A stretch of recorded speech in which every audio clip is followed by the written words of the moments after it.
Përshëndetje të nderuar, paqja e Zotit qoftë me ju. Esselamu alaikum, ju përshëndes kudo që jeni. Dëshiroj, apo më mirë thonë, më lejoni të flas për një dukuri të shëmtuar në meset tona shqiptare. Bile mund të themi në meset tona shqiptare muslimane. Kush është ajo dukuri, kush është ai fenomen? I shëmtuar e shëmtuar. Ju jeni një person që kryeni ndonjë shërbim apo ndonjë artizanat, ju shërbeni njerëzve të cilët ju drejtohen, ju kërkojnë shërbime dhe ju i kryeni ato me nder, me respekt, me konsiderat dhe në fund të fundit me profesionalizëm të plot. Jeni të dëshmuar për atë që po bëni, sepse gjithnjë i pyetni personat për të cilët kryeni shërbime, a janë të kënaqur? Përgjigjja e tyre është gjithnjë po. Bile merrni edhe lëvdata për punën që po kryeni. Por si ka mundësi që personi i cili deri dje ka marrë shërbime nga ju, prej sot në të nesërmen ju bojkoton, ju ignoron, ju saboton, distancohet, largohet, ju blokon telefonin, nuk ju del në telefon më, ju largon nga statutet? Kjo nëse ndodh, dhe kjo është ajo që po ndodh në meset tona,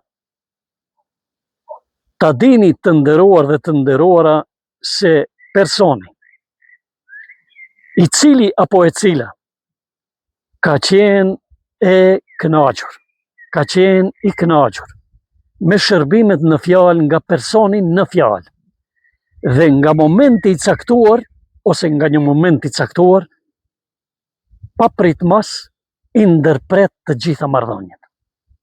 Nuk vjen më për shërbimet e personi në fjalë, shkon dikun tjetër për të njëjtat shërbime, ndoshta i merr edhe më keq, me kualitet edhe më të dobët, por është manipuluar, ka lejuar që të manipulohet nga personi i tret, i cili apo e cila ka pas pretendime negative nga personi në fjalë që po kryen shërbime. Nuk e di a jam i qartë, por që ti lejon të manipulohesh, e dini me çka ka të bëj kjo? Kjo ka të bëj direkt me vetëdijen e një personi, me vetbesimin e një personi.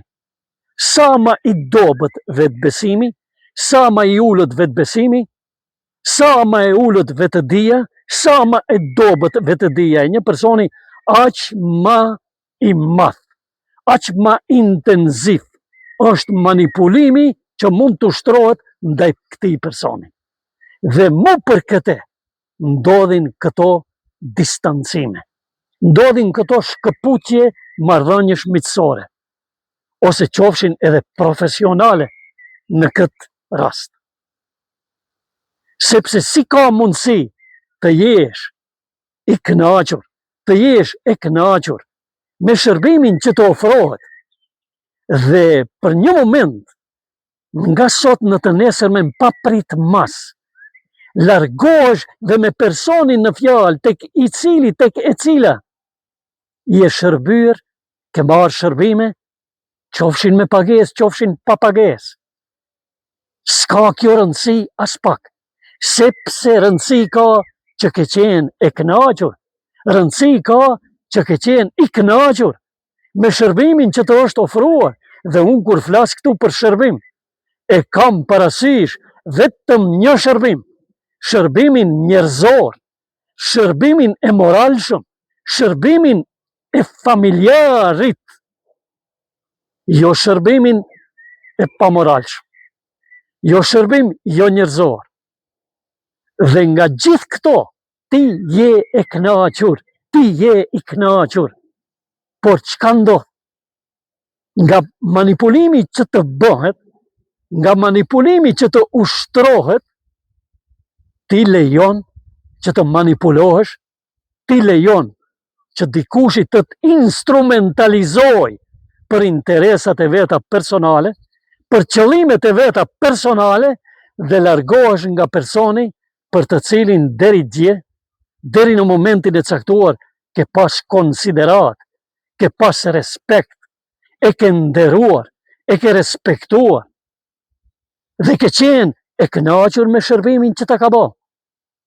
Pse atër ndodh që shpifjeve të besosh, që përgojimeve që t'i bon dikush në adres të personit që të ka shërbir në mënyrë korekte, në mënyrë therë, të njerëzishme, profesioniste, kualitative, ku ke qenë edhe rahat, ku ke qenë edhe sigurt, pse ndodh që dikush të manipuloj. Pra ndodh, sepse vetdia jote, sepse vetë besimi yt është zero. Edhe njëherë, kur dikush të manipulon në adres të një personi që e nje, që ja di kualitetin, që ja di njerëzillokun, që ja di profesionin, që ja nje profesionin, dhe që personi në fjalë profesionin e kryin mas miri, për mrekulli, shkëlqyshëm, por ti pa prit mas, lejon të manipulohesh dhe prej sot në të nesërmen shkon edhe të shkina, edhe të shkau, por nuk vjen ma këtu. Pse? Sepse ti lejove, edhe njëherë, sepse ti lejove që dikush të manipuloj për interesin e vetë personal, të ka instrumentalizuar thjesht, të ka bërë instrument në duart e saj, apo të ati. Pra i ke lejuar, sepse vetdia jote nuk ka qenë në gjendje, vetë besimi yt, a që është i dobët, sa që nuk ke mund t'i thuash stop, prit pak, ndalu, për kënë po më flet ti mua, për XY personin, ku ti po merë shërbime, aha, shketi me atë person. Po, e di, shiko, unë jam e kënaqur, unë jam i kënaqur me personin, ku i marrë shërbimet, jam i kënaqur, jam e kënaqur me shërbimet që me i bon, është të jetë profesionist, është të jetë profesioniste, e daluar, e mrekullueshme, është njeri i mirë, është edukuar, është e kulturuar, është e respektuar. Shiko, ma ke thonë sot, këte mos ma thuaj ma, mua ti nuk guxon të më largosh nga këtë person, dhe nuk do të mundesh të më largosh. Por e dini kush e bën këte? Këte e bëjnë të nderuar e të nderuara vetëm njerëzit që kanë dinjitet. I erth mirë apo nuk i erth mirë kjo dikuj? Vetëm njerëzit që kanë dinjitet, ata njerëz edhe din edhe janë në gjendje ta mbrojnë dinjitetin e vetë, edhe dinjitetin e personit që mirët në përkamb, që në përkambet nga një personi tret, dhe që është në gjendje të instrumentalizoj, dhe që të ka instrumentalizuar, dhe nga ky moment të ka larguar nga personi tek e cila ishe e kënaqur, ishe i kënaqur. Pse nuk e pyet vetë veten, të ndalesh si njeri, si shqiptare musliman, dhe t'i thuash vetë vetes, që parashtrosh një pyetje të thjesht. Ore, si lejove të të manipuloj XY, kur ti ishe mirë të personi, kur ngjehesh e rahat, komot, dhe merje shërbime që i meritoje?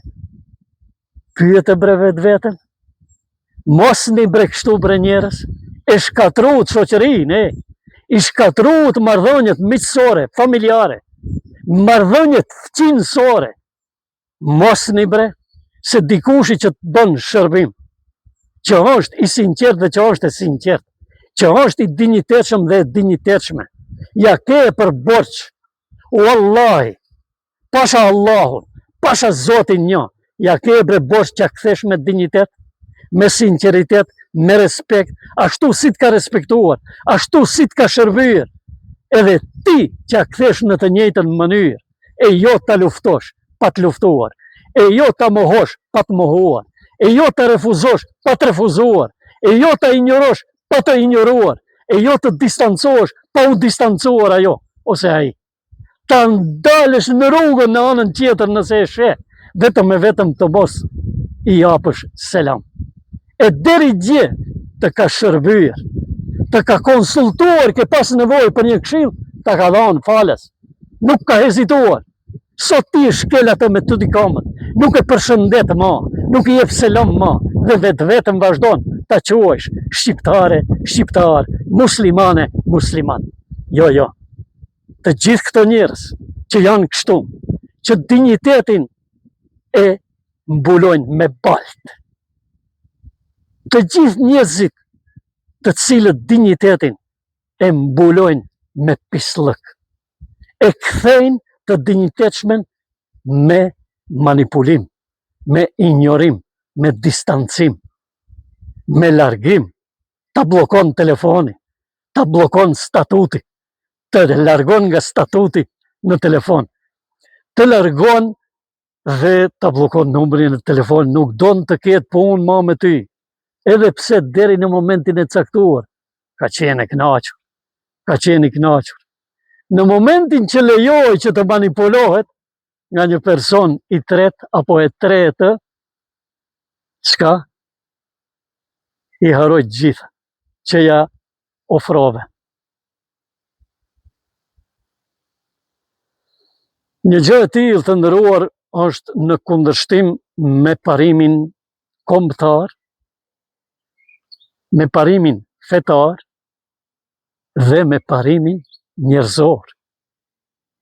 Sepse të lejosh që dikush të shpif në emër të dikujt tjetër, të marrë dhe të instrumentalizoj, e ti të mos e vësh në shërbim vetë dijen tënde dhe vetë besimin tënd, intelektin tënd, dhe ti parashtrosh pyetjen madhore, e që është më flet ti mua për dikend që e njoh, ti më flet dhe më shpif mua, duash, po dëshiron të më prishësh me dikend që unë kaloj mirë dhe jam e kënaqur apo i kënaqur, vetëm e vetëm që apetitet e tua të shkojnë në vend, që ne t'i bashkohemi qetës, armatës, grupit tënd të manipulatorëve, mos një bre. Spaku be duhet që keni borç. Ati apo asaj që ta ka kry shërbimin me nder, që kthesh me nder.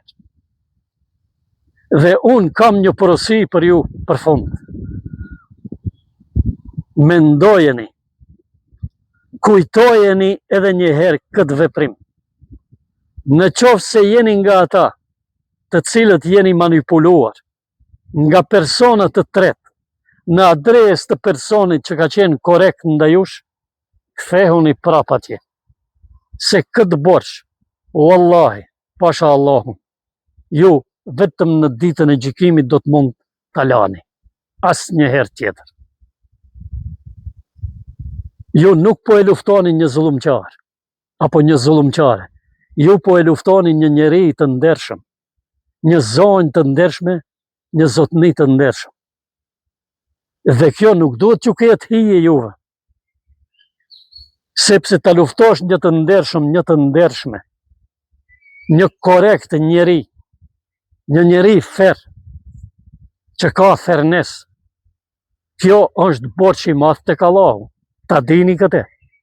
Ndoshta do të kaloni disa momente në këtë botë, që ndoshta do t'i plotësojnë apetitet e juaja. Do të ju kënaqin për një moment. Por borxhi ndaj personit të dinjitetshëm, ndaj personit të ndershëm, ndaj personit korrekt, ndaj personit profesionist, ndaj personit me njerëzillëk, dhe që ju ka shërbyer me njerëzillëk, do të ngelet për atje në ditën kur do të dalim para Allahut. Prandaj ti nëse ke kohë dhe nëse e ke vepruar këtë, nuk është vonë që ti biesh pishmanit, të pendohesh dhe të kthesh përsëri atje ku ke qenë i kënaqur. Ku ke qenë i kënaqur. Mos lejo të të manipuloj dikushi. Mos lejo të të instrumentalizoj askushi për interesat e veta.